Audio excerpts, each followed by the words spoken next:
figure here. Hopefully that's good to go. We know the children's Tylenol, the chewable, have not been implicated yet.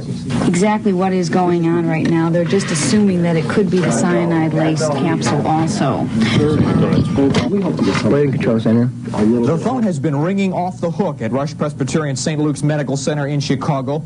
It's the regional poison control center for the entire Chicago area.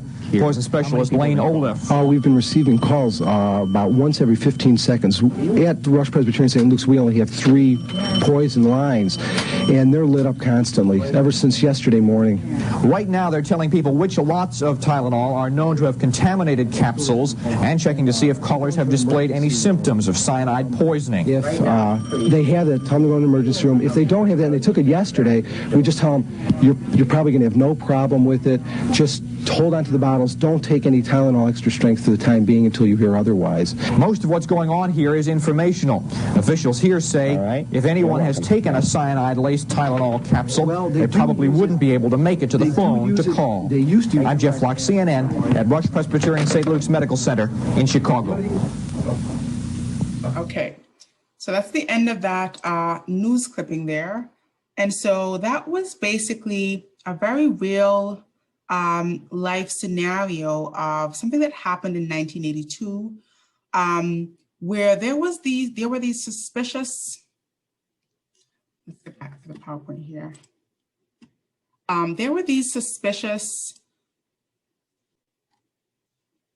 deaths that were recorded as a part of, that were associated rather with Tylenol capsules. And so while the case study kind of walks us through guessing what the molecule could have been and guessing how it could have been fatal, I really want to underscore the gravity of this situation and how this really is using some of the processes that we talked about. But basically, let's talk about how the symptoms appeared and how things progressed here. So basically, we had these suspicious deaths, so 7 of them reported. In terms of the symptoms that these individuals reported right before dying, there was dizziness, there was confusion, there were headaches, shortness of breath, and then sometimes vomiting. And then the deaths were reported as happening very rapidly. So as you heard someone say in that news clipping, if someone did take this cyanide-laced Tylenol, they wouldn't be able to make it to the phone to call these hotlines. And so there was the connection to all of the 7 patients having taken Tylenol for some type of incidental headache right before these suspicious deaths. And so that's the backstory of our case study, as you would have heard in that news clipping.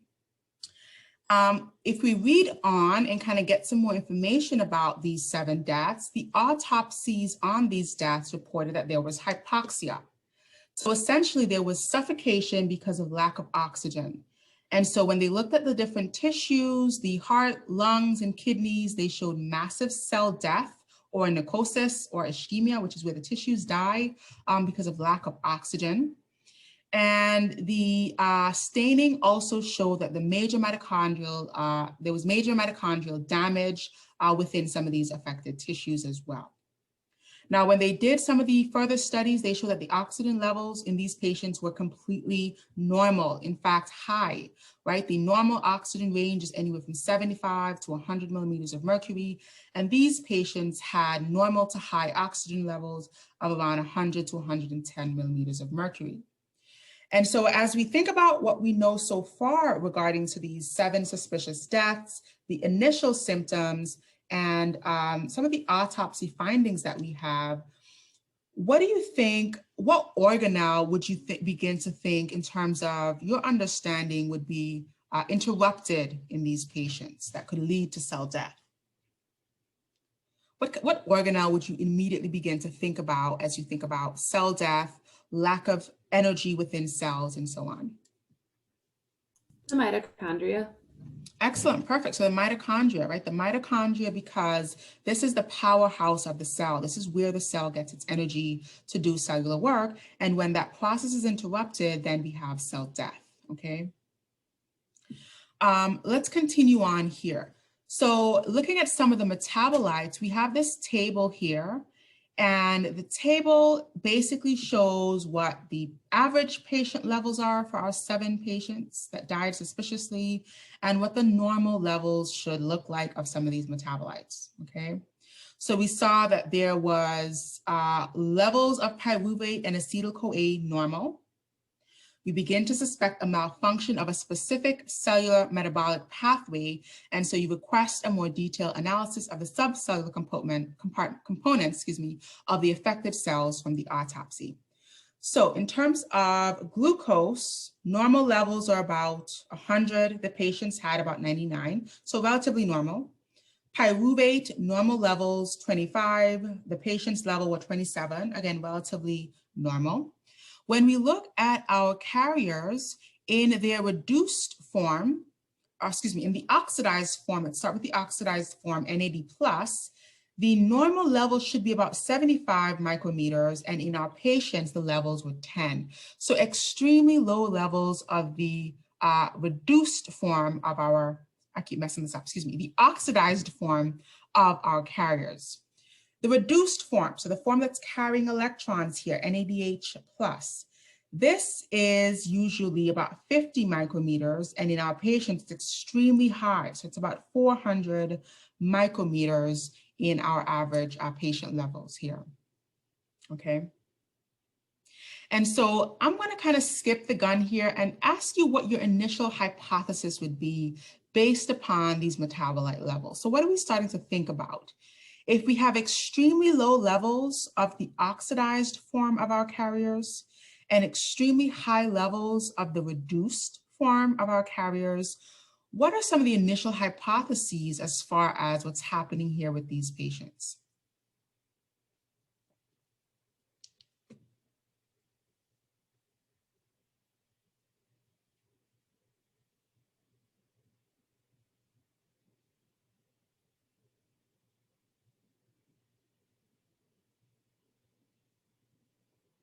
So we're seeing a buildup of the reduced form of our carriers. And where would these reduced carriers be going? Where should these electrons be going to or shuttling to?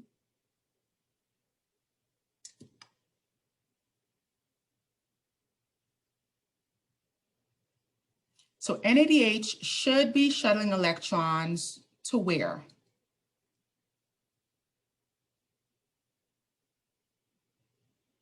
Is it the intermembrane space? Excellent. So it should be shedding electrons into the mitochondria, more specifically, right? But then to our complexes, right? We talked about NADH bringing those electrons from the other processes and start loading them off to complex 1, to complex 2, and passing them along the electron transport chain, right? These series of complexes that passes these electrons. And so if we see a buildup in NADH in the reduced form here, that tells us that the chain is not working. It's not passing these electrons appropriately. And so we start to see the buildup of the reduced form of the electrons. If we look at this from the alternative end, this also makes sense. We no longer are seeing appropriate levels of the oxidized form of our carriers, right? We should be converting these reduced carriers into the oxidized form where we take the electrons off. And so because we have a low level of the oxidized form and a high level of the reduced form, both of these levels indicate to us that there has been a halting of the electron transport chain and that we're not passing these electrons appropriately, okay? Can everyone kind of see how we got to that so far? If not, let me know. Let me know at this point. We're almost running out of time here.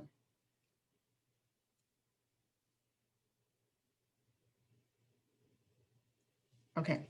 So essentially, well, this is how we get to cyanide and the role of cyanide. This is how cyanide becomes deadly. Cyanide was actually invented as a World War poison where soldiers could ingest this poison and it would really quickly become fatal as a way to sort of surrender themselves as opposed to being caught or, you know, tortured and being a prisoner of war, so to speak. And so cyanide was intentionally created or invented to be immediately fatal. And when we look at the role of cyanide, it is actually blocking or interrupting or acting against one of our complexes, one of our series of electron passers, which is cytochrome C oxidase. So we did not speak about the names of our complexes here, but one of them in the middle here is called cytochrome C. And so essentially what's happening is we're blocking one of these complexes and we're essentially halting the electron transport chain. This is why we build up the NADH, the reduced form of our carriers. And this is why we have low levels of NAD+, the oxidized form here, because we've halted the electron transport chain. Cyanide immediately blocks this complex here.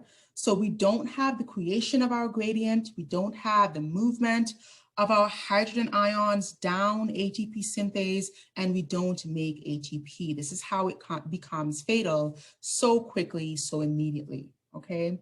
And so this is kind of the whole point of this case study, is to really drive home that relationship between this really unfortunate and tragic event in our history where we had these murders, right? These were murders because cyanide is a known fatal substance that were laced into these Tylenol, seemingly normal Tylenol bottles that were sold in Chicago. And so when these patients took this cyanide, immediately they died, okay?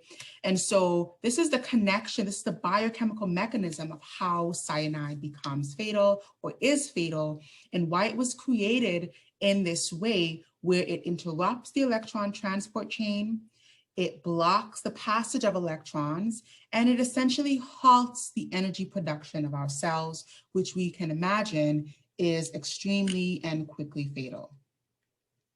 Okay. So that's kind of the whole crux of the case study, really making that connection, driving that connection home between this event, that poison, cyanide, and the biochemistry or the biochemical mechanisms that are underpinning.